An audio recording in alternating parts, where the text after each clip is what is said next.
Never miss an episode of the Final Furlong podcast. Subscribe now on YouTube, Apple Podcasts, Spotify, or wherever you get your podcasts. And now, here's your host, Emmet Kennedy. Welcome to the show. We're going to take a quick look back at the weekend's best racing, a sensational running of the Coral-Eclipse won by Aidan O'Brien, a 10th Group 1 win for him, a third consecutive win in the race for him and Ryan Moore. It looked very unlikely as they rounded the final bend, but Delacroix managed to get there under an inspired Ryan Moore, beats the favourite Ombudsman. We were keen to take him on the podcast. We had a good weekend. Plage Le Havre, classic, a confident nap going in as well. So make sure you are liking the Final Furlong podcast. Make sure you subscribe to the Final Furlong podcast on YouTube and all good podcast apps and some rubbish ones as well. Adam Mills, what did you make of Delacroix's stunning success in the Eclipse?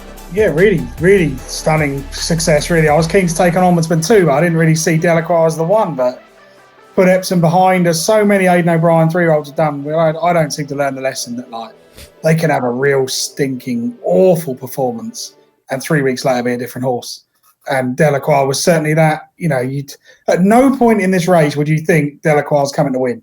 And I've watched it back a couple of times today. At 3 furlong, probably thought he's going to go out the back. He's still fighting Ryan Moore. He doesn't look that comfortable. And then he switches and it's like, oh, okay, you want me to go. The only time in the race Delacroix runs the fastest individual furlong is the final furlong, when he's absolutely flying. He's run down Ombudsman, who's won the Prince of Wales Stakes. Saucy's won 2 Group 1s already this season. Hot as Hell's a Group 1 winner. Camille Pissarro is a French Derby winner. Ruling Court is an English Guineas winner. I think most of them have run their race. So there's kind of reasons to make notes about all 6 of these.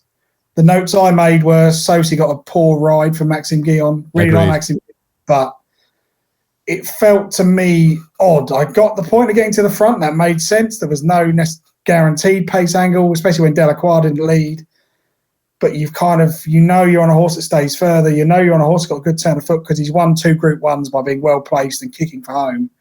And then he tried to stack it up too much. He got a bit messy. I don't think he did his arc chances any harm. He just probably wasn't really suited to Sandown the way it worked out. Hot as Hell, I thought, ran a really good race. I think the ground is just a bit lively for him. But Hot as Hell confirmed for the first time to me, I thought he's really trained on. So I'd be looking at kind of September, October time. Camille Pissarro is probably unlucky. Hangs left. Sumion reports that the left foreshoe, I think it was, came off. I thought he was right in the process of running a really good race and he looked like the winner. The sectional times, if you didn't know the result, you'd look and think Camille Pissarro must have gone really close here. And it's really only the final furlong that he falls off. But that then kind of rules that out. Ruling Court, I don't know. I really don't know what they're. I think they're now in between a rock and a hard place where they're sort of, we don't want to be clashing heads with Field of Gold because that will confirm what everyone already thought, that we're nowhere near as good as Field of Gold. This looked like a step back in the right direction. I thought he finished his race quite well, but he got quite a smooth passage at the same time. I don't think Ruling Court will be able to reverse form with Delacroix. But I think if they campaigned Ruling Court in the right way to avoid Delacroix, he still looks like a 10 furlong horse. So quite where they go, I think you mentioned to me that they were going sort of Deauville. Yeah, I find it really weird what they're doing with this horse. I don't understand it. I'm starting to question whether or not they actually think he's a good horse at all. And maybe they just got very lucky to win the 2,000 guineas with him, which just is counterintuitive because Buick rode him over the European champion 2-year-old Shadow of Light. More on him to come on the Final Furlong podcast. But they're going to drop him back in class. They're going to go for the Group 2 at Deauville, the race that Economics won last year. That race worked out very well, obviously. And perhaps that will get his season back on track. But that's with a view to getting him to the Irish Champion Stakes. Now, it worked for Economics. You're going to go for a Group 2 in France where you have to give away a penalty and then go to Ireland and take on Aidan O'Brien and Ryan Moore in their backyard. Good luck with that project. Have fun with it. I'd be much more interested in him at York. They probably don't want to go back there because that's where he was beaten in the Acom last year, and they probably felt that derailed him. But you can't be afraid of that, and 10 furlongs is probably a trip that will really suit him. And also, if he got a clear run in this race, I'm pretty certain he would have been second. I thought it was a really, really good effort from Ruling Court. This was much more like it. He travelled better. It's a nightmare for Oisin Murphy. He can't get him out when he needs to. He never gets a clear run. Now, I would argue when he does get a clear run, Delacroix comes from behind him and goes right by him. That's a little bit of a worry. So I don't see any logical reason as to why he would beat Delacroix on the Irish Champion Stakes. I don't think he can, but he's better than he showed in that race. Camille Pissarro is clearly better than he showed in this race as well. Maybe he didn't quite see out the 10 furlongs at Sandown, and the shoe coming off is a bit of an issue. Those two things mean it only took 3 weeks for the handicapper to look an absolute buffoon, Adam Mills. What the hell was he doing with that rating for Ombudsman? Oh, he's the greatest horse in the world.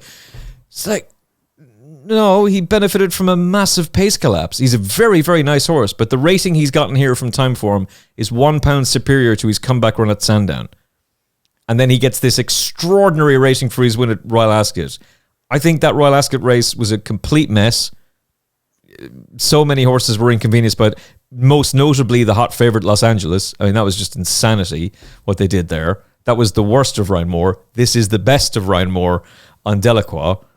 So I think that if this was a cleanly run race, if they were like athletic sprinters and you have to run in your line, I'm of the opinion Ruling Court would have been second and maybe Camille Pissarro would have been second. I'm not entirely certain where Ombudsman would have finished then. But I'm absolutely certain that Delacroix would have won by further. And the fact that Delacroix was able to come from so far off the pace, meet interference, almost take a stumble, get hemmed in by his stable companion, because Christophe Soumillon was like, I don't care who you are, Ryan Moore. I'm here to win this race, baby. And I'm on a French Derby winner. So he wasn't playing ball. To do that on a track that was favouring pace, I think it's a massive performance from Delacroix.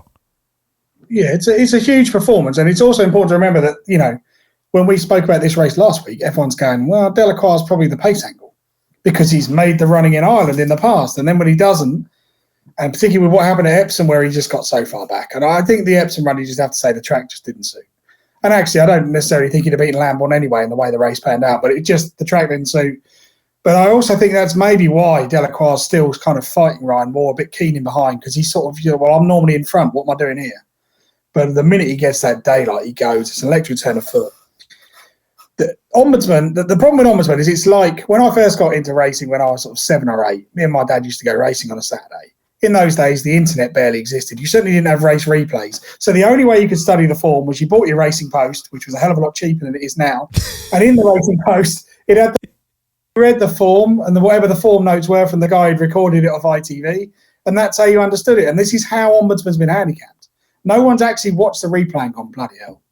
Look how fast they've gone. Look at what the data tells you. Look how fast those opening furlongs were. I think when we did the review, we were saying, you know, Luxembourg Continuous were running like 6 furlong sprint sectionals for the first 3 furlongs. That's why Ombudsman was so impressive, because everything else was Bolt was long shot by the time he got there.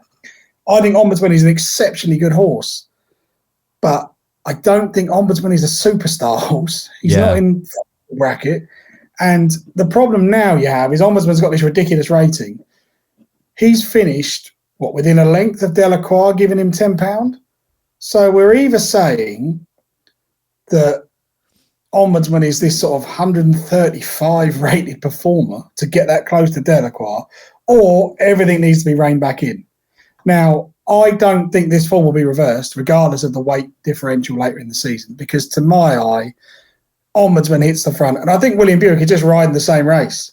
He's done exactly the same at Ascot. We'll get to the 2 furlong pole and then we'll go, because I know my lad's going to gallop through the line. And I think he goes and he just gets caught for speed. If I owned Ombudsman, I'd be thinking about 12 furlongs. Yeah. I don't think he did anything wrong. He just got run down by a horse that had loads left from Ryan Moore, getting him covered and getting a really good ride. Where do these two sit? Delacroix is the best horse in this race, would have won it regardless. Doesn't matter how it was run. I think you're exactly spot on with that. He would have won it. Those in behind, I think the next 3 or 4 are kind of, there's a few pounds between them in terms of the way they performed, various different ways to look at it. But Delacroix suddenly has gone from being slightly disappointing and a bit confusing to right at the top of the 3-year-old tree. And it's funny how we sort of were thinking, I wonder how Aidan's 3-year-olds are going to work out this season. Now we're looking at it going, he's got the best filly in training in Minnie Hawk. He's probably got the second best filly in training, let's be honest, in Whirl. She's not done a great deal wrong.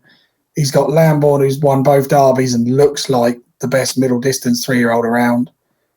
And now he's got Delacroix, who should mop up the Irish Champion Stakes and any other 10 furlong trip they want to go to. Lots to take out of this race. Lots of reasons to be positive about the likes of Hot as Hell. Sosie will come back. There's no worries. But I do think with Ombudsman, it's now kind of like, what does Ombudsman do when he doesn't get the Prince of Wales set up?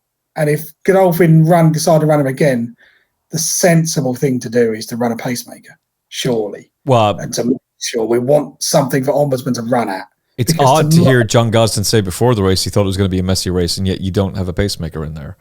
And that was never going to be, like, they were never going to sacrifice a Guineas winner to do that. Charlie Appleby's not going to do that, for one thing. And also, you need to see, you're going to step this horse up to 10 furlongs for the first time. You need to see what ruling court can actually do. And again, I'll emphasize, if he got a clear run, he wouldn't have won, but I think he might have been second. Even if you think I'm wrong, and you're of the opinion that, no, it was a bad ride from Buick and Ombudsman's a superstar and blah, blah, blah, blah. Everything you just said about his rating, it requires further context now. Because this is the second week in a row that Aidan O'Brien has won an all-aged Group 1 with a classic horse who had been beaten at Epsom on their previous start. World takes out the Pretty Polly, beating a very, very talented horse in Calpana, and she beat her fair and square. Obviously, she's getting the weight allowance. Now Delacroix has done it in the Eclipse. In the lead up to both of these races, the narrative from certain people was, and we're all entitled to our opinions, I've been wrong about lots of things, I'll be wrong about a lot more things. That's the way it goes. But the narrative going in was, the classic division's rubbish. 3-year-olds are all rubbish. And now you've got World winning the Pretty Polly. Delacroix has just won the Eclipse, where everything went wrong. He's the only horse to beat Lambourne this season. Whatever your opinion of Lambourne was before, Delacroix is the only one to beat that horse, and Lambourne is a dual Derby winner. And maybe we now need to start looking at the King George and the other races this season and going, oh, hold up, wait a minute. These 3-year-olds are actually serious, and we need to be on side with them. We do, and particularly July and August when they're getting that 3-year-old allowance. King George will be a different race because you'll have, I assume, Jan Bruegel, and there's no way Jan Bruegel is going to want to make that turn into a sprint. So Jan Bruegel is going to set it up in a different fashion. You've also got Calandigan. Is he? Are they going to run him? I wonder if they put in Lambourne instead. Well, they might do. They might put in Lambourne and try and do the same trick. I'm not so sure. It looked to me like a race in the Irish Derby. That looked like that was a struggle. But then equally speaking, maybe Lambourne's just that kind of tough, gutsy type. But I kind of thought with Lambourne, surely the great Voltage York is more of the Los Angeles route. Yeah. Yeah, that kind of steady race for him. Just keep it straightforward. Whereas the King George, if he goes to the King George, he's going to have to face presumably Calandigan. I don't know what's the situation with Goliath, but I'd imagine Calandigan. More importantly, mate, he'll have to face Rebels Romance. Exactly. He's going to face seasoned, hardy Group 1 winners. Go on, Calandigan. Get that in there, son. Go on, Rebels Romance!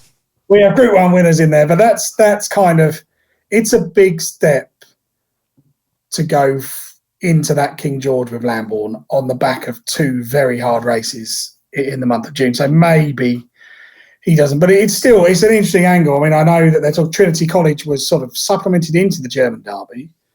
You know, shows how the other half live, that they can wipe their backside with 20,000 euros or whatever it costs. But we'll put him in and then we'll take him out again, even though we got a reasonable draw and we might well have won it. But they're obviously thinking maybe there's other options for him as well. There's lots and lots of 3-year-olds, and it was probably the case that this 3-year-old season started a little bit slowly for Aidan. But now I think I'm kind of having to learn, like everyone else is, that Aidan doesn't really give a shit about the Guineas. Yeah. We have to whisper that because you shouldn't really say it because he's won it so many times. But I think he's now of the view, do I really want to gun one of my horses from February onwards to get it ready for the first weekend in May? Or can I accept, okay, we might not win the Guineas, but when we get to Royal Ascot, we get to July, everything will be at its peak. And I think that's what we're seeing. Yeah, just like to jump on that for a second. There's a few pieces I'm reading from different people who I really respect saying, oh, this Aidan O'Brien horse has got a huge chance in the 2000 Guineas. You are insane if you're backing a horse for the Guineas trained by Aidan O'Brien. Yeah. You are insane. If you're getting a price from your friendly neighborhood bookmaker for the French 2000 Guineas, oh, by all means, go right ahead. St. Mark's Basilica, Henri Matisse, they want that race. For whatever reason, and probably because that race comes just a little bit later, a couple of weeks later in the program book, that's the race they're more than happy to go for. They don't care about Newmarket anymore. They just don't. It's an irrelevance to them. Don't know why. Maybe we should whisper that one softly. If City of Troy could win the Guineas, great. Blew out. If Augusta Rodin or Little Big Bear could have won the Guineas, that would have been great. They blew out. Maybe Twain would have won it.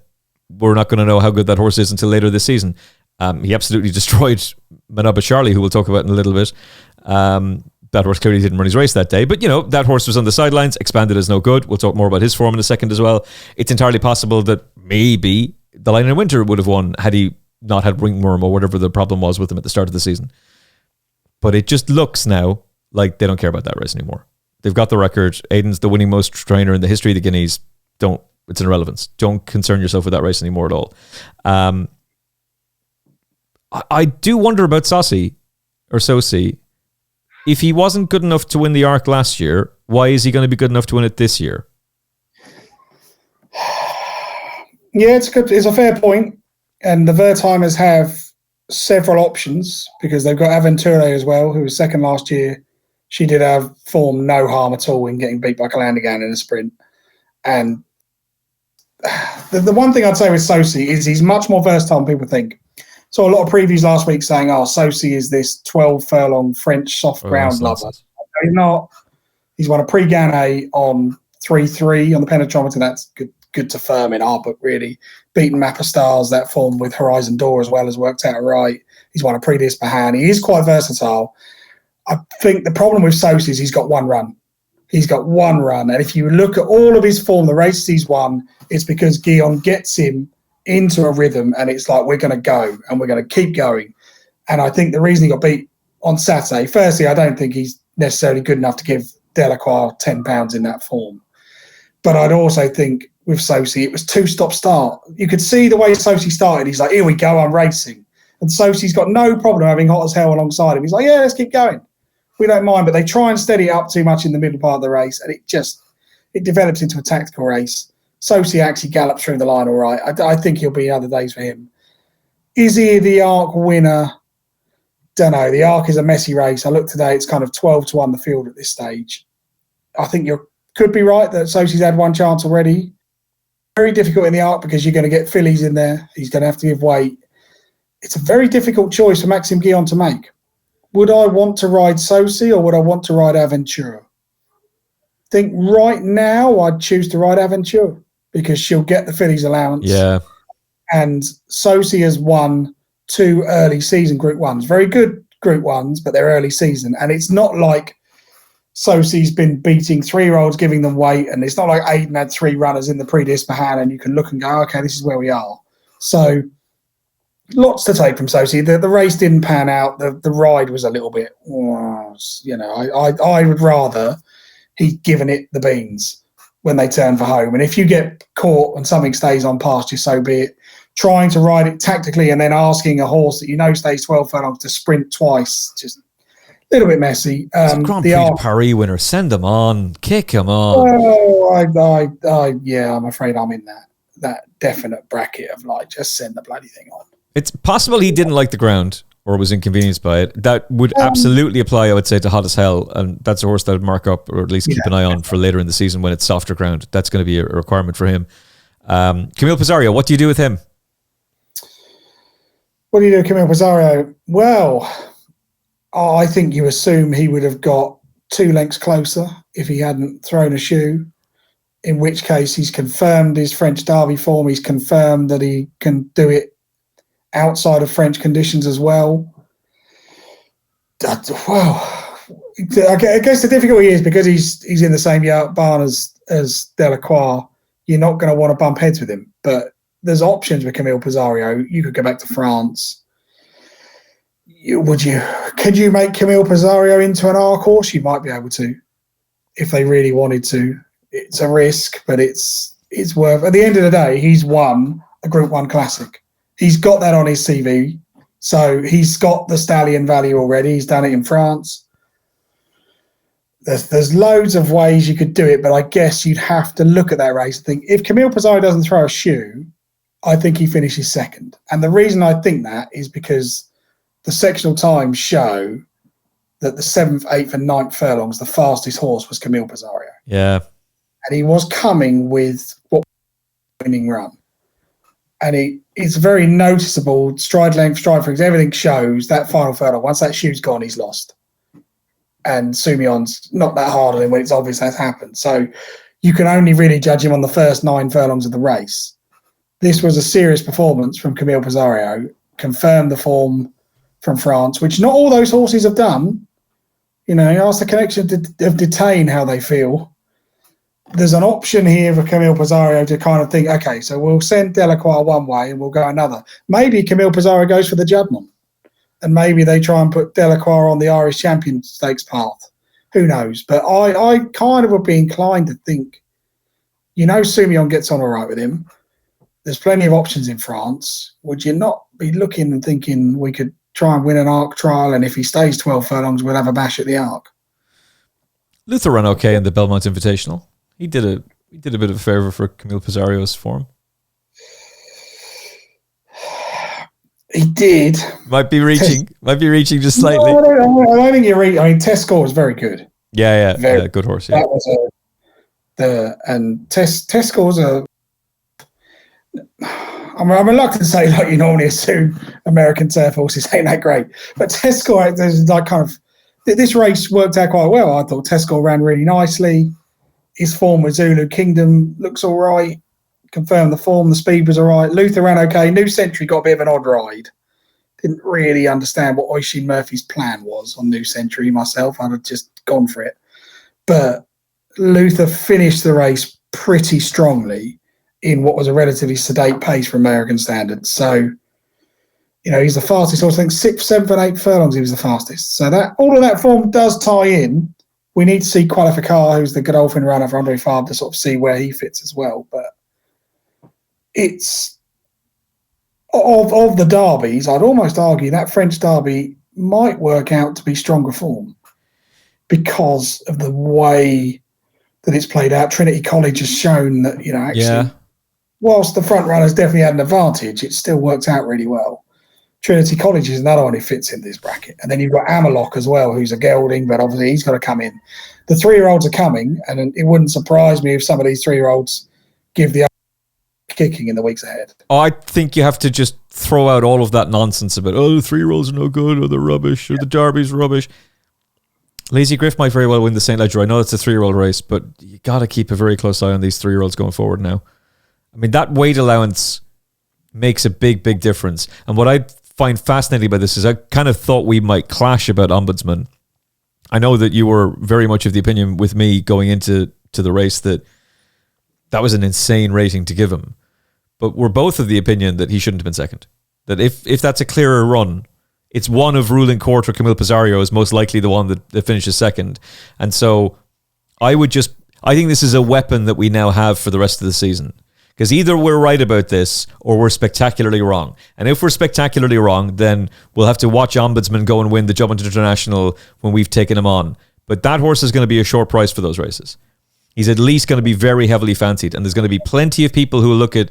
I know Buick was getting a woeful bashing from some people. Okay, fair enough. You're, again, entitled to your opinions. I think he's a nice horse. And he's very talented. He does not deserve the rating he has. And he won a Prince of Wales that fell into his lap. We need to be taking him on for the rest of the season. And you mentioned Camille Pissarro for the Arc. And my initial reaction was to go, ooh, don't know about that. And then suddenly it flashed back to my mind. Hold on. The best Group 1 run last season for 2-year-olds was without question the Prix Jean-Luc Lagardère. It's the only one that's actually properly worked out. The futurity worked out well with Delacroix and Hot as Hell to a certain extent, in that Hot as Hell has been third in a Guineas. That's about the only thing you can say about him so far this season. I'm pretty sure in softer ground he'll do fine. But the Prix Jean-Luc Lagardère, Camille Pissarro wins the French Derby, Field of Gold wins, should have won the 2,000 Guineas, wins the Irish 2,000 Guineas in the St. James's Palace Stakes. Henri Matisse wins the Breeders' Cup Juvenile Turf and the French 2,000 Guineas. That's red hot form. And If he's able to sail through the bad ground that day over 7 furlongs, then there's no reason to think that he couldn't sail through the bad ground if he can stretch out to a mile 4 on Arc Day, and you're getting 33-1 with 3 bookmakers about him for that race. That's interesting. I hadn't thought of that. Yeah. It's the French Derby always works out. It just always does. It's just Marks Basilica, Verdeni, Ace Impact is the obvious one, but look to Vegas, who knows what he might have achieved. I think the problem with the French Derby is you get so many hard luck stories and the horses in behind when you're like, I know. It happens to me. This year I backed Parachutist thinking, we've got on one here and we're going to get Oishi Murphy to ride for Qatar. Gets drawn 7 or whatever, he was drawing high numbers, and it's like, that's it. Never mind. Don't even bother watching the race because you can't win. But underneath that all was actually a pretty good performance from the winner.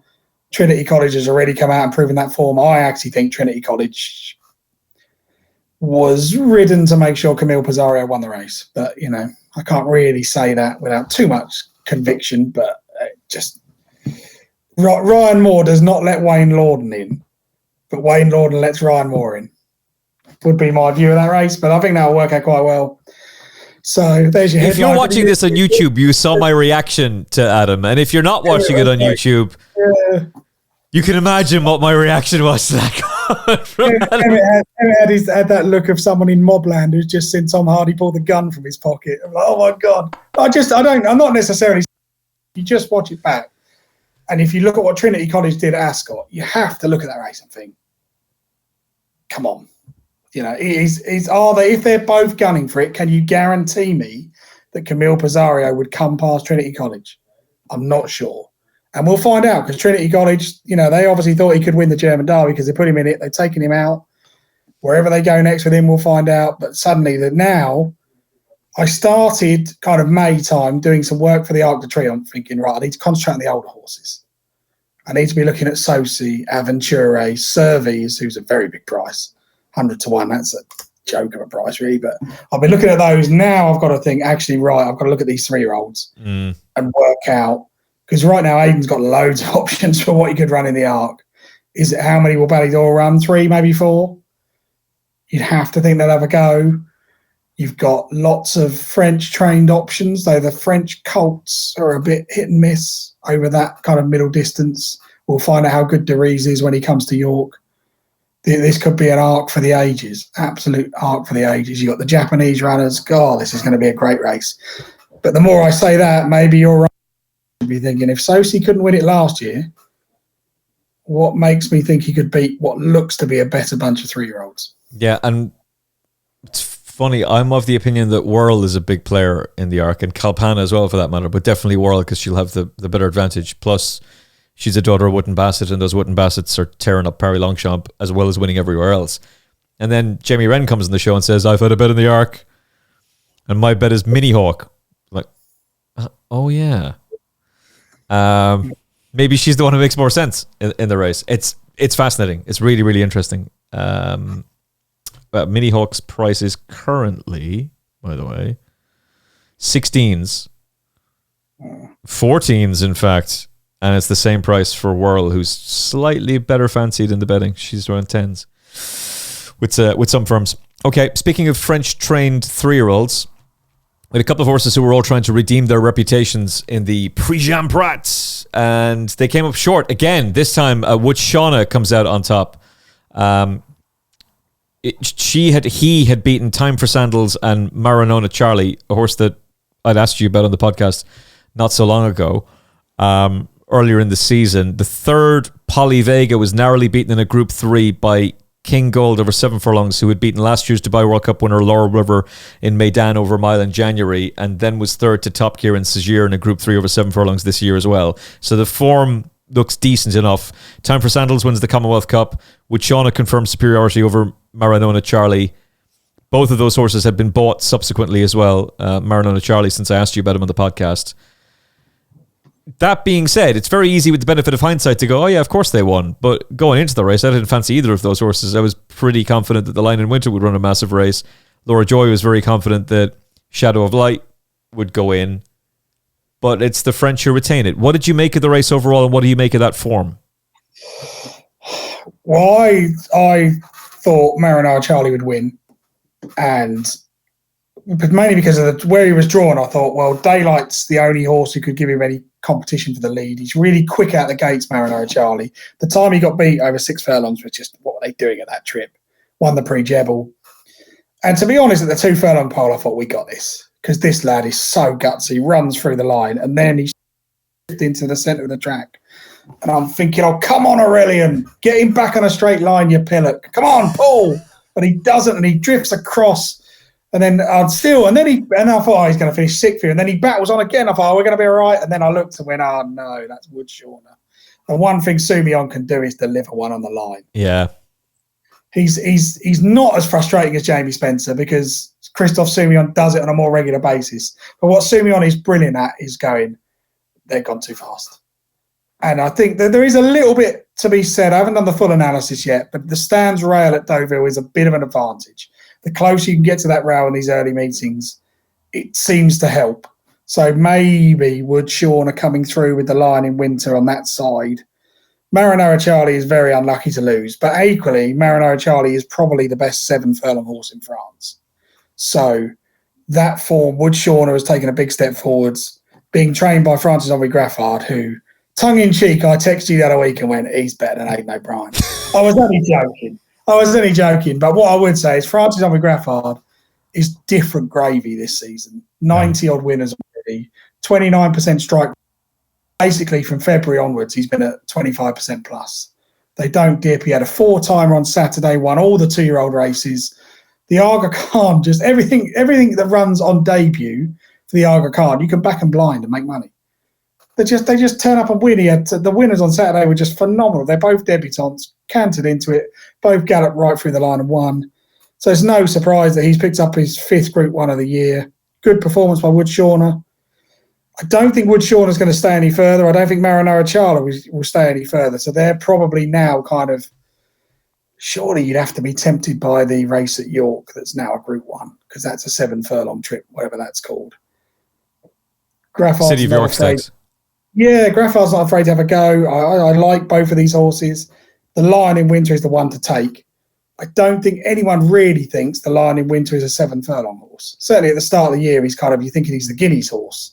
So I think the Lion in Winter is the one to take. There's a mile Group 1 in him. Yeah, I would agree with that. They're talking about the Sussex, and the Prix-Jacques Lemarrois was also mentioned by Aidan O'Brien after the race as well. The Prix-Jacques Lemarrois looks the better option, because to the Sussex and Field of Gold goes to the Sussex. There's a chance you might beat him, but there's a bigger chance you'll get beat.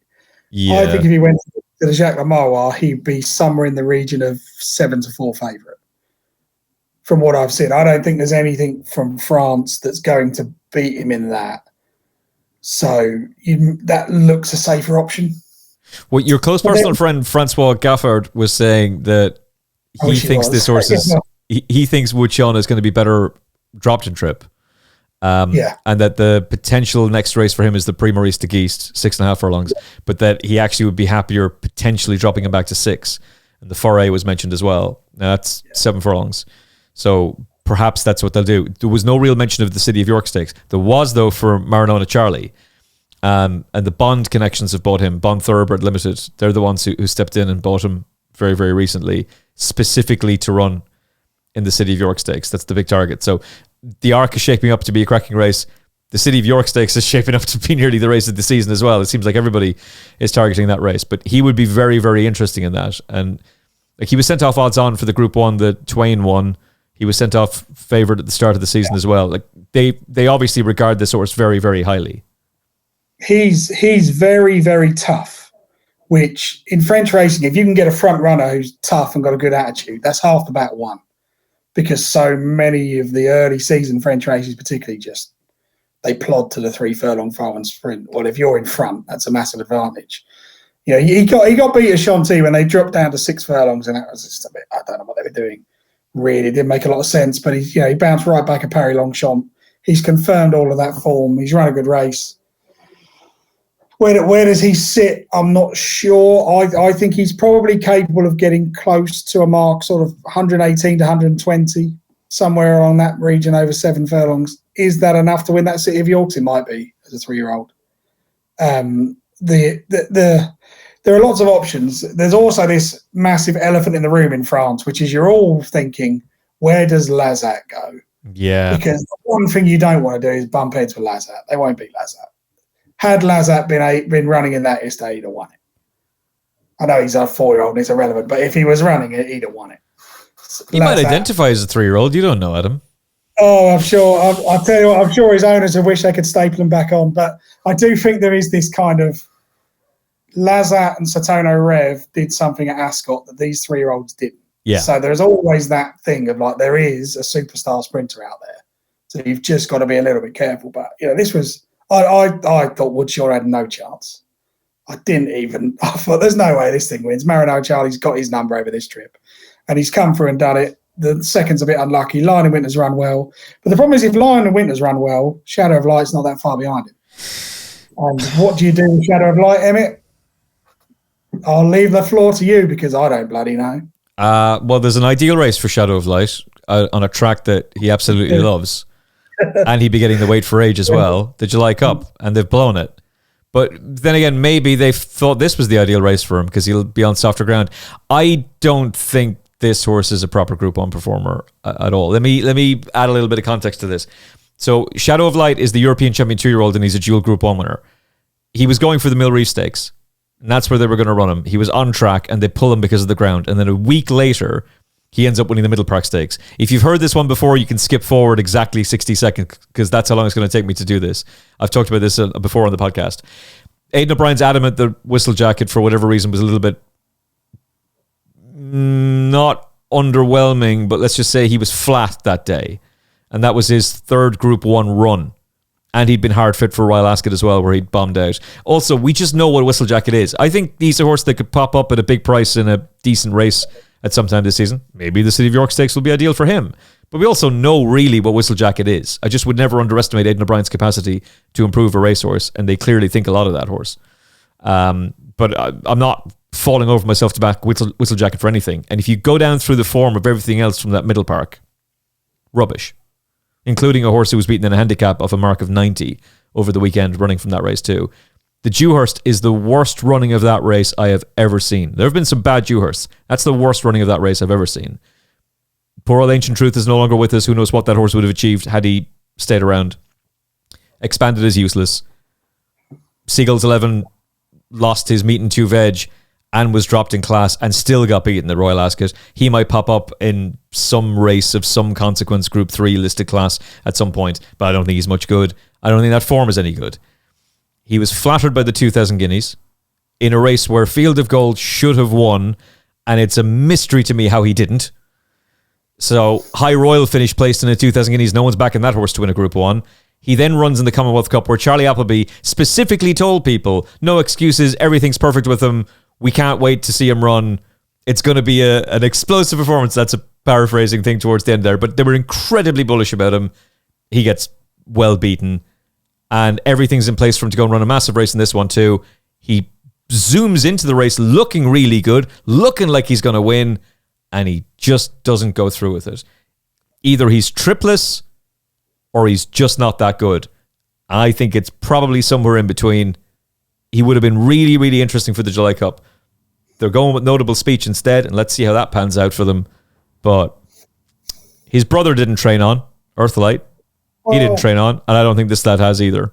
And I don't think he's that good anyway. Possibly. I'd like to see them try round a bend. That's the one thing I'd say about it. And if a bend would help get him into, give him the chance to get a breather in and then go. But I agree with you. I don't think Shadow of Light is suddenly going to find another £10. I think this is what he is. The other option that you always have with these Godolphin runners is, do they think, well, what if we think about a Dubai campaign? Because actually this ruling court, we know, will handle the track at Meydan. Here's one option. Shadow of Light's another. I know Saeed tends to be more the Dubai trainer, but Shadow of Light strikes me as he could be winning those races in sort of January and February time when the rest of the world doesn't necessarily turn up. Jeez, that's depressing if that's what it is. What about America? You could. I mean, if you go to America, you'd have the bend. So you'd have the advantage of doing that. there's lots of options. I just think the problem with Shadow of Light is if he stays running in France, the UK or Ireland, he's going to bump into some very good French horses, some very good Irish horses. He doesn't really seem like he's a miler, but he's not really finding the pace on quick ground over 6. So what, are we saying he's a soft ground horse? Well, I'm not necessarily sure that's the case because he ran a race. So now you're kind of thinking, what do you do? Is he a fast horse until he gets to the front? Who knows? But then the flip side of it, he's only been beaten a length yesterday. So it's not like he's 20 lengths out the back like Cosmic Year. He's not been beaten that far. So maybe they'll persist and they'll try something else. But I think there is a race in him. I think you go for the sprint division because with the exception of Lazat, they're rubbish. It's just a terrible division. I don't understand why they didn't go for the July Cup. His best performances all come at Newmarket. He bolted up in that middle park. It's a bad race. Let's say Whistlejacket ran his race that day. And let's say that form is all real. He's bolted up. Which, by the way, where's Cool Hoof Luke? He must be a monster then because he beat him fair and square at York. He then wins the Dewhurst. He did very, very well to win that race because Expanded got a great ride from Ryan Moore, as you would expect. That horse is useless. But his best performance comes there. He then puts in a sensational performance in the Guineas to be third to 2 horses that are superior to him. And he just seemed to cut out towards the end of that race. He's a sprinter. So drop him back to 6 furlongs. What a chance there was for them in the Guineas, in the July Cup with them. Now, maybe Notable Speech wins it. Maybe he does.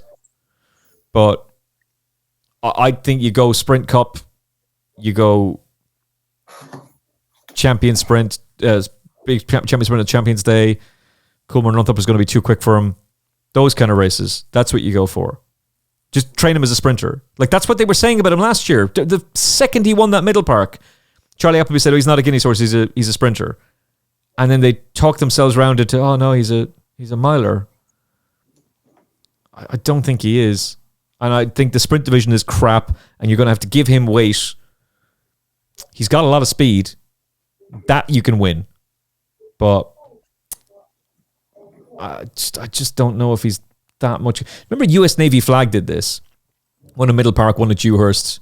They tried him in a Guineas, tried him in an Irish Guineas, tried him in a St. James's Palace Stakes, dropped him back to a July Cup. Oh, look, he's won again. That's what you should be doing with this fella. Yeah, maybe you do. I mean, it's at the end of the day, it's not like he's running. It's not like he hasn't trained on. This is what's kind of the Guineas. He didn't run that badly in the Commonwealth Cup. He was 5th. It's not like he was sort of completely tailed off. He's not doing an Air Force Blue. He's actually like showing a decent level of form. Yeah, he's only been yesterday. I don't know. The other school of thought is he's just quirky, and maybe he's kind of a little bit like needs a very specific set of circumstances to win. I don't think it's that, Adam. I think this is what he is. I think this is the European champion 2-year-old. This is as good as he was, and it just worked out that like the line in winter should have been in the Dewhurst and he wasn't. So I'm pretty certain he would have beaten him that day. I mean, he's just finished in front of him there over a trip that doesn't suit him, and yet he's still managed to beat Shadow of Light in conditions that probably didn't suit.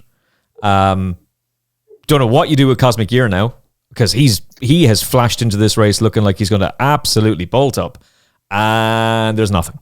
The petrol tank just falls to empty very, very quickly. I don't know what you do with that fella, and he really does look tripless. Shadow of Light can win a Group 1 sprint. Maybe you're going to win with Notable Speech, in which case, fair play, but that July Cup would have been ideal for him. But I'd keep him in mind for the Sprint Cup at Haydock. I'd keep him in mind for Champions Day, for the big sprint there, Champion Sprint, surprisingly. But I'd have no interest in him over 7 furlongs, no interest in him over a mile. You can have him in the Breeders' Cup Mile right now anyway, unless he's a massive price for it, which I don't think he will be. I think that he shapes to me like he's a sprinter. That's what I think he is. And it's a crap division anyway. The line in winter, so he's going to go back up to a mile. You're thinking he'll win a Group 1. I'm thinking he'll win a Group 1. Is he the only horse from the Dante to actually run a decent race subsequently? Well, I don't think we can judge him on that Dante form, because knowing what we now know, that he had ringworm and he'd had a long, obviously had quite a serious. You can't really judge him on that. You can't really judge him on the Derby. I mean, you will win a Group 1. The one thing I would say is I don't think he'll beat Field of Gold. Oh, God, no. Oh, not a hope in hell. So if he won't be Field of Gold, it's got to be thought through very carefully around, right, wherever Field of Gold goes, we'll go somewhere else. And as we've said, the obvious race is go back to Deauville. I don't think Field of Gold will go there. So go back to Deauville and then see where the line in winter. The one thing you would say is kind of, although he's a bit behind everyone else, yesterday was probably the first time that we actually saw him run to form this season. So he's got more improvement to come because the first 2 runs probably don't count and were more for fitness than they were for actual form. Whatever we try and dress it up as, the Dante form is not great. But I think the line in winter was probably only 60%. Yeah, he gets a pass for that. He was the one horse in that race who wasn't ready, badly needed it, will improve. Everything else, just throw them out. They're no good. Yes. Yeah. I'm fascinated to see what they can do with him. Given the fact that he's by a Derby and Arc winner and out of a horse who won over 12 furlongs, it's amazing how much speed he shows. So he'll be much better back over a mile, and he's probably going to be better over 10 furlongs as well, and that's your trip. You don't really go... Maybe he can do 12, maybe, but he shows an awful lot of speed. I'd keep the faith with him. I really don't know what you do with Cosmic Year. I'm pretty certain I know what you do with Shadow of Light. You run him in a sprint. The others, I don't know what you do with them. By the way, maybe the Godolphin team are looking at this going, but we thought he was going to win the Commonwealth Cup, and he couldn't win that. So we needed to go up and trip with him, and that's why we went for this race. And now you're again back to the drawing board with him. The other thing, I mean, Cosmic Year's got entries in Sussex Stakes, City of York Stakes. He's in a Group 2 at Goodwood as well at the end of the Celebration Mile. Cosmic Year, I think, is 1 run away from the cruelest cut of all. Oh. But the only thing I have stuck in my head with Cosmic Year is at the start of the year, I saw Cosmic Year win at Kempton, and Harry Charlton said, I don't really want to go to Newmarket because I don't want to run him on good to firm ground in the dips. And maybe Cosmic Year is not as robust as some of these other 3-year-olds. Now, that ground yesterday was officially 3.6 on the penetrometer. The French would call it soft. We'd call it good to soft. Still should have been all right for him. He didn't really seem to let himself down on it at all. No. But I just wonder with Cosmic Year, like, is he that solid? I'm not sure. I don't know particularly, but it just strikes me as a horse who kind of, he travels quite nicely. The all-weather clearly suited him. He ran a good race in the Irish Guineas. It's not like he was sort of pushing Field of Gold. He was nowhere near him. Yeah. So it's just delicate. And judgment have got Field of Gold. So I don't want to contradict myself because I know I've already said, but hot as hell placed in the Guineas. So he's shown good form. I don't think there was any second in the Irish Guineas. I think Field of Gold was in a completely different league. Like, I was there and I took him on like the dum-dum that I am. The way Field of Gold went by them, it was just effortless for him. It was just a day out for him. He just smashed up that lot. And Aidan O'Brien was adamant that it was a real messy race in behind as well. So I wouldn't worry too much about it. Messy race for Estrange. She wins. She's won. If you've backed her for the Arc, you're probably getting a bigger price now, and you're also probably not feeling it too much anymore. But I actually wouldn't be dismissive of that at all. I'm really interested to hear what Adam has to say, because first of all, the fillies and mares just dominate the Arc, so that's the direction you want to be going with. And she's clearly a horse of immense talent. And Wathnan had just bought Scenic, and Scenic really put it up to her. Like, she's put up a massive performance. And the positive is, the good horse against her is the good horse that pushes her. They've pulled miles clear of the other two who didn't count in the first place anyway. But David Amara seemed to be adamant that that race did not go to plan. They didn't go the way they would have wanted it to, and you'll see a better horse in the Yorkshire Oaks. Yeah, I completely agree. I think it got the sense to me of like, we're running here because it fits in the programme. And I think actually they probably preferred it to be a bigger field. Yeah. I think sometimes you get a 4-runner race, especially when you've got 2 that probably aren't. It's no good running a Group 1 or Group 2 filly against horses that are rated 100. It does nothing for them, because when the horses are stone inferior, your horse is getting there too soon. You don't want to risk. And the last thing they want is to get turned over at 2 to 7. I actually think Estrange didn't do herself any harm here. This was a difficult race. It was really messy. There was no obvious pace. Scenic gets to her, and actually Estrange, we probably learned a lot more about Estrange having a battle with Scenic than we would have done if she just cantered clear 1 by 6 lengths, which at 2 to 7, you might be thinking she should have done. I thought this was quite a good performance. She's not on my list for the Arc. I just think there are better fillies. And she's been well campaigned, and I think the Yorkshire Oaks is the next step, but I don't know. I'm just not... It's fine to win at Doncaster and Haydock. That's all very well. It's very good. But the horses she's beating are not Arc contenders. Yeah. I think there's a tendency to think when she won that Leicester Piggott Stakes, she's absolutely bolted up here. And she has bolted up.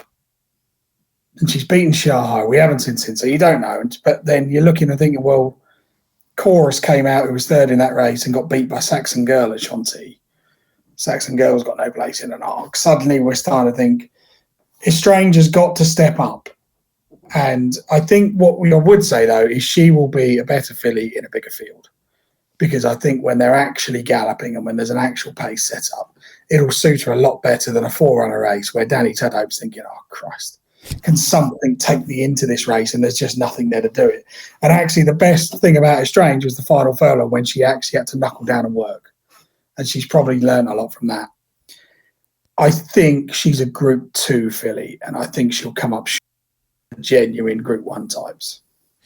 I think she'll come up short against the 3-year-olds in the Yorkshire Oaks as well. And if Calpana lines up for that race, she'll be a huge player if they run her. I don't know that they will, but that's a race that just screams Aidan O'Brien. Whether he runs Mini Hawk or Whirl, whichever of the two it is, and Whirl was so good in the Musadora that there'd be no problem with her over a mile 4. She stayed it perfectly fine in the Oaks. That would be the ideal race for her, you would think. So she's a lovely filly, Estranged, a lovely filly. I think some people were just getting a little bit carried away at the start of the season about her being an Arc horse.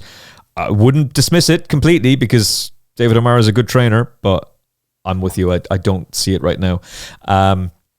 Convergent, what an effort. And this further backs up the Lambourne form, if you want to make that argument, because Convergent was no match for Lambourne at Chester. He's gone this close to winning for Karl Burke. That would have been yet another German classic for him. Instead, it's German classic history.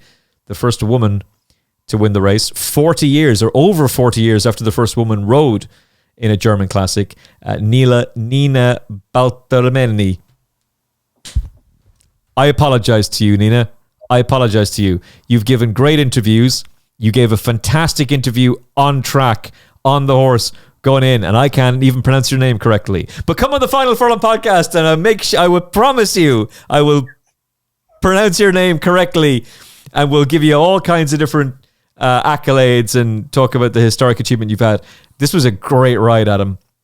This was a cracking. I backed Convergent, and I was doing, God, yeah, and suddenly this green and white silks are coming flying out of nowhere.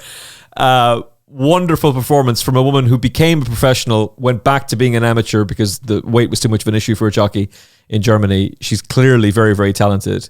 And 46 years after the first woman rode in a race in a classic in Germany, a woman has won a German classic. Wonderful stuff. Yeah, really, really wonderful stuff. We'll start with Convergent. Clifford Lee has done absolutely nothing wrong. Hamburg is a very tight right-handed track. You need to get into a prominent position. It's one of the fastest horses from the stalls at 30 miles an hour within 5 seconds. He's perfectly placed. He came at the right time. And at the furlong pole, you're thinking he's got this. Oh. And that Chestervars form is red hot. Convergent has run to that level. But what has happened is that Nina Baltrame has outthought Clifford Lee. Probably with a little bit more experience. That Hamburg is a longer straight than it looks because of the nature of the track. And if you watch her ride, she's learned so much. This horse ran in a Group 2 at Cologne, which I did the notes for at the start of June. Got there too soon. Got beaten by the beaten favourite in the German Derby, Zuckerhut, where she just got there too soon and got run down. So this time she's sitting still. She doesn't reach for the Procush until the final furlong and a half. And then when she gives him a reminder, this horse just goes. Absolutely flies through the line. Definitely the right horse to win it. Yasmin Almiron-Ryder has trained 2 German Classic winners this year. She trained the first filly to win the German 2000 Guineas for over 50 years in Matilda. And she's now trained Hochkönig to win the German Derby. Because of the media narrative about the jockey and the trainer, the winner is being underplayed, in my opinion. This was a seriously good performance. And this horse really only starts getting going in the final 2 furlongs. But over the final half a mile, he's the fastest horse in 3 of the last 4 furlong splits. The run-out speed that we take 2 seconds after he crosses the line, he's over 1 mile an hour faster than Convergent. He's absolutely flying through the line. This is a Group 1 horse. He's obviously a little bit difficult and he needs to be delivered at the right time, but she's given him a brilliant ride. What will sometimes get lost when you get these kind of emotional stories is the performance of the horse underneath it. I think Hochkönig is a very good horse, and it wouldn't surprise me at all if he picks up another Group 1. Ooh. But before you go, ooh, what price is this for the Arc? I don't necessarily think the Arc is the race, but there are 7 Group 1s in Germany. There are lots of options for middle distance horses in Germany. There's a race which I think Rebels Romance won, which I'm sorry, my German is very limited. But there is a race around October, November time that might suit. There's the trial race in Grosser von Bean, something or other. That's the one. You know, there's lots of options, but if we assume, which the data suggests is right, that Convergent ran to a similar level to the form that he showed in that Chester Vase, Hochkönig has run him down and basically sprinted past him in the last furlong. So we have to then assume that Hochkönig is a good horse, and I think he is. The one caveat I'd add is he has got the most incredible ride yesterday. Because if you watch as they fan out into the straight, you've got 4 or 5 jockeys who think, even though for the rest of the card, the stand rail hasn't been an obvious place to go, sod it, I'm going to go to the stand rail anyway. That didn't really work. But you're looking at this and thinking, Convergent, all the way up the strand, thinking Convergent's got this because he's just going to keep galloping. And then when you suddenly start to do the notes and you think, where exactly is the winner? And then you're suddenly drawn to this jockey who's not really moved yet. And then she goes to the Pro Cush, cut the reminders, and this thing just flies. Absolutely flies. Really good final furlong, really good run-out speed. He's basically into a 10 furlong race that no one's really watching him. And then in the final 2 furlongs, he's brilliant. Now, the one thing I'd also say about this, if you haven't seen the replay of this race, get yourself on YouTube. The commentator in the native German commentary, oh my God, it's like Jerry Hannon took a popper before he did a commentary. He's in the last furlong, all he does is scream the name of the 2 horses. He doesn't say any other words. And then right at the end, my pidgin German is enough that when they cross the line, he goes, well, I don't know what's won. It's just absolutely brilliant. It is really worth a watch, but this was the German Derby can produce good horses. In Swoop won this a few years ago. He ran really well in an Arc. That Torquato Tasso has come out of Germany and won an Arc. Don't assume that because this has got a nice feel-good story around it, that there isn't a good horse underneath it, because there really is. I'm going to try and get that commentary, and then hopefully the good folks at YouTube will actually allow us to play it, which they don't always do that. The final 2 furlongs is absolutely hilarious. I have no idea what this commentator had backed, but it's like Roaring Bull, but it's better. He's just screaming the names. I do have it, so I'm hoping they're going to let us play this. Let me see if we can do this, shall we? Please hold, caller. Your call is very important to us, Final Furlong Podcast Towers. Here we go. All right. Our good friend Howard is able to do this on the Triple H Racing Podcast, so if they can do it, I don't see why we can't. Here we go. Dann Zuckerhut innen, dann Convergent, Lady Charlotte, Lazio macht sich auf die Verfolgung vor Waldnebel, vor The Sheriff, vor innen Sedano und Dein. Zielgerade längst erreicht, da gab es einen Zwischenfall, wir konzentrieren uns auf die Spitze. Delgado, Convergent, Namelord, greift an, dahinter Pompeo Dream, dann ist es an der Außenseite Lady Charlotte, Hochkönig auf freie Bahn beordert, Convergent geht nach vorne, Convergent, Namelord, Enzian an der und jetzt kommt Hochkönig, Convergent, Hochkönig, Convergent, Hochkönig, Hochkönig, Convergent, Convergent, Hochkönig, Convergent oder Hochkönig. Ich hab keine Ahnung.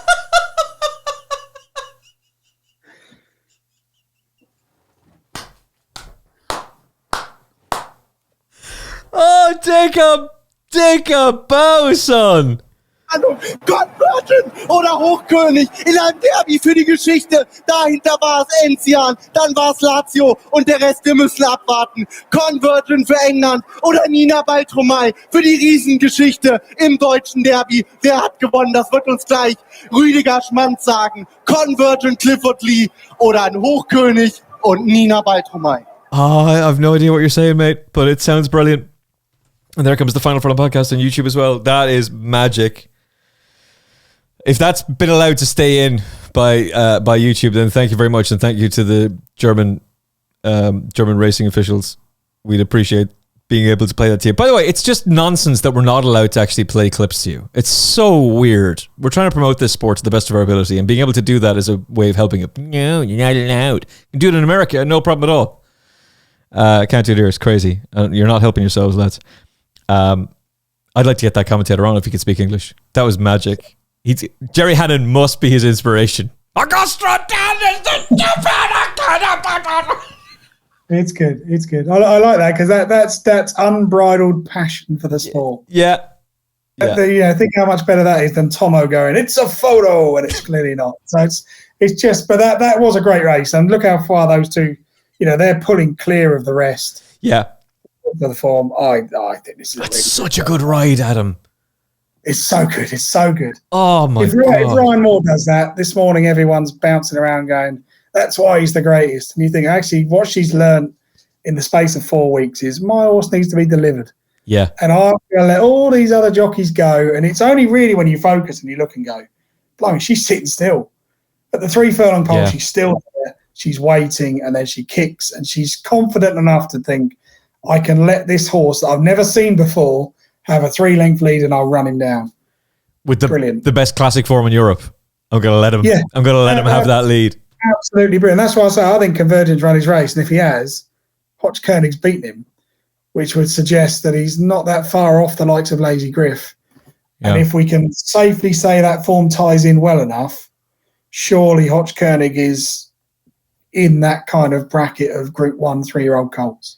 Well, all that really does is just make me think we're downplaying Lambourne, and we shouldn't be. Yeah. And there's a quote from John Magner, because how do I explain this? I flew to New York and watched the international coverage of the Derby. Yes, that's it. Lambourne, Delacroix was odds on in the Whirlpool, in the international market. And John Magner made a point. He said, I backed Lambourne for the Irish Derby on the Whirlpool. It was a silly price. I think he may have emphasized that then. I'm going to paraphrase. I don't want to misquote him. But I'm pretty certain he said something like, it was really stupid. And his whole thing there obviously is they want to promote Whirlpool, and it's very beneficial for Irish racing and that. But he clearly did back him. And I think they backed Delacroix. I think they backed Delacroix on the Whirlpool as well.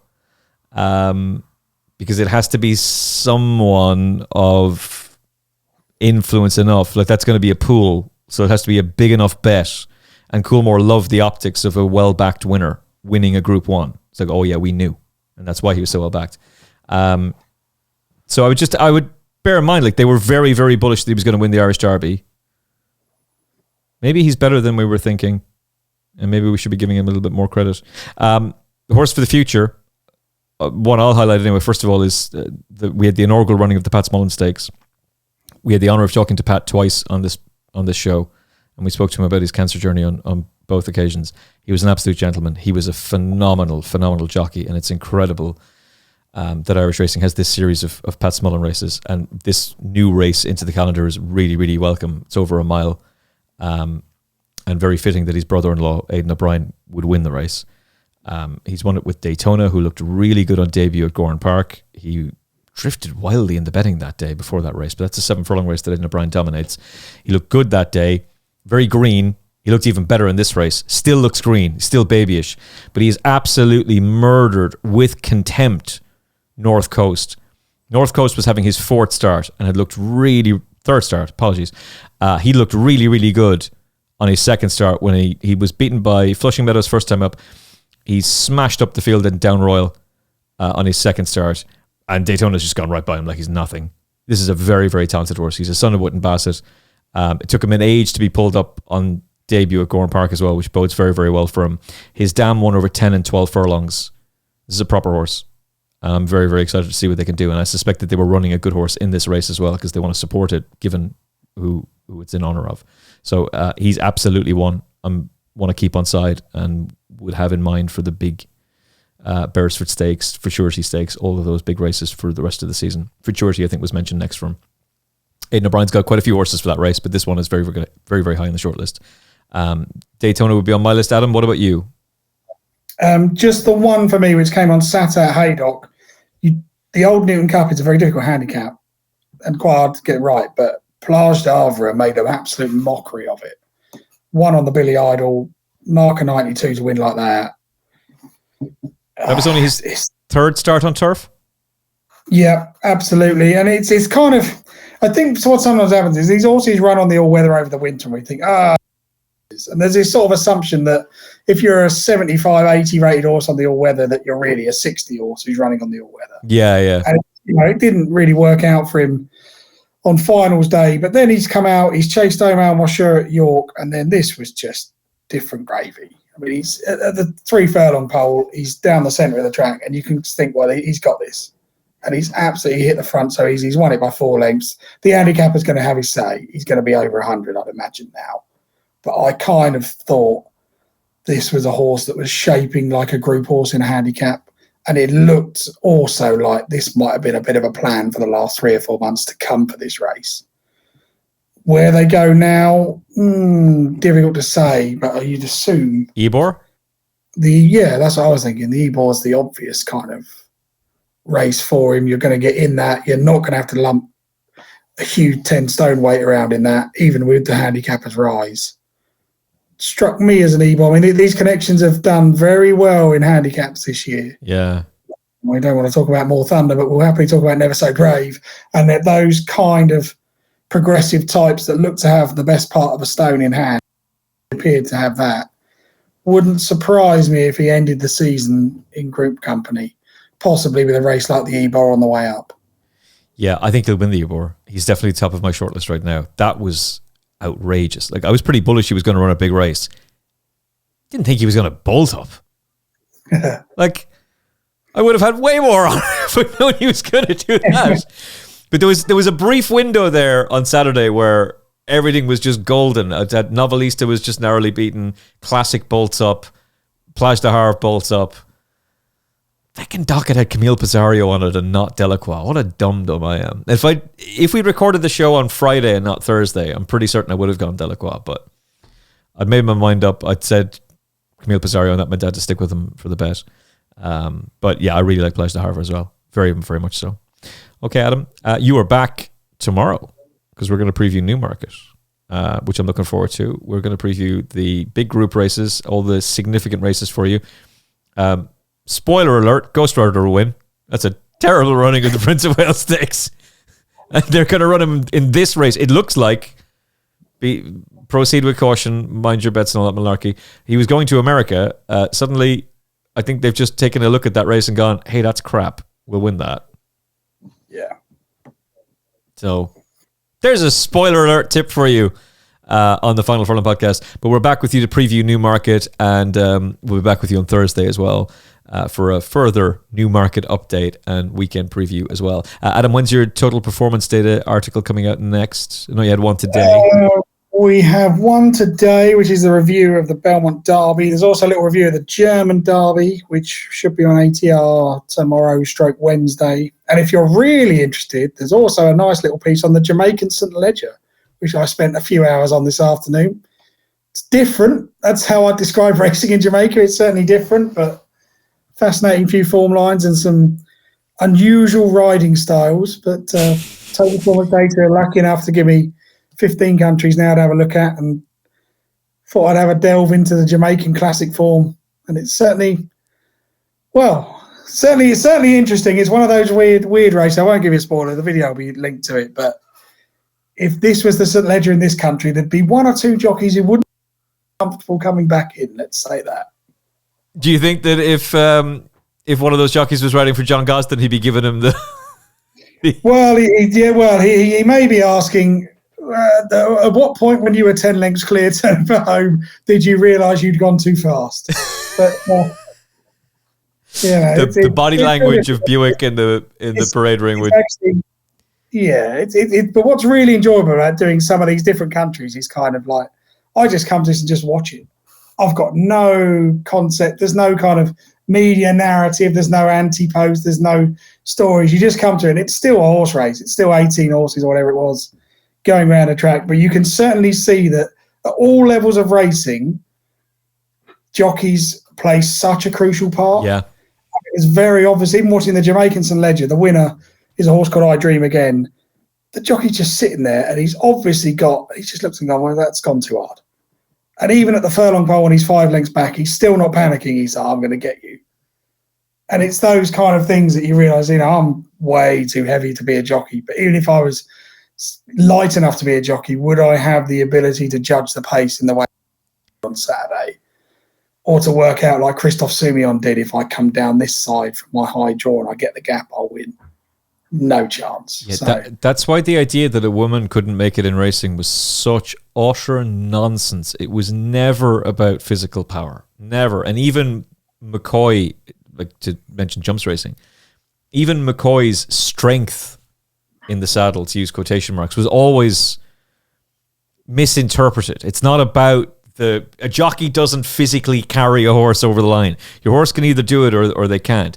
It's your physical ability to keep going and have the stamina to keep asking a horse. It's bloody tiring asking a racehorse to keep going and push.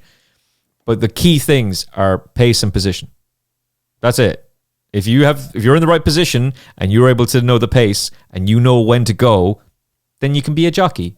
And Safi Osborne knows that. That German jockey was unbelievable. Trust me, I know, having backed Convergent, how unbelievable she was to give that horse that ride. Rachel Blackmore was incredible at that. It was never about strength in the saddle. Holly Doyle, it was never about strength in the saddle. It was always about those things. So I didn't even know there was a Jamaican St. Ledger. I would love to do a series of podcasts on international racing and talk to people who are involved in Jamaican racing and how popular it is there and what that's like and what kind of a crowd they get. And I've never seen it. I didn't know that was a thing until you mentioned it. So I think that would be something that would be interesting. A whole series of holidays or trips just exploring different parts of the equine world. I'd love to do that. So anybody listening, anybody watching that would like us to explore Jamaica, Adam's done a whole breakdown of that race. If you want to pay for us to go to Jamaica and explore racing out there, we'll do a Final Furlong podcast special on it, and we'll bring the listeners along with us. Hey, thank you so much for your support of the show. I keep forgetting to do this. I'm such an idiot. Have you liked this episode? Because the team at the Racing Post are very, very good at doing this, and they're doing all these kind of different games to get people to like the episodes and do that sort of stuff. Have you liked this episode? Of course you have. There's no way you'd be rude enough to just sit there and watch it and not hit the like button. So obviously you've done that because you're not a rude person. From Adam Mills and me, Emmet Kennedy, thank you for watching. Thank you for listening to the podcast. It's much appreciated. We'll talk to you tomorrow, sooner than you thought, as we preview Newmarket. Until then, look after yourself and each other. God bless. In horse racing, every furlong matters and every episode counts. So stay ahead of the field by hitting subscribe to the Final Furlong podcast on YouTube, Apple Podcasts, Spotify, and all major podcast platforms. It's free and it gets you one step closer to the winner's enclosure. Subscribe to the Final Furlong podcast and join us on the gravy train.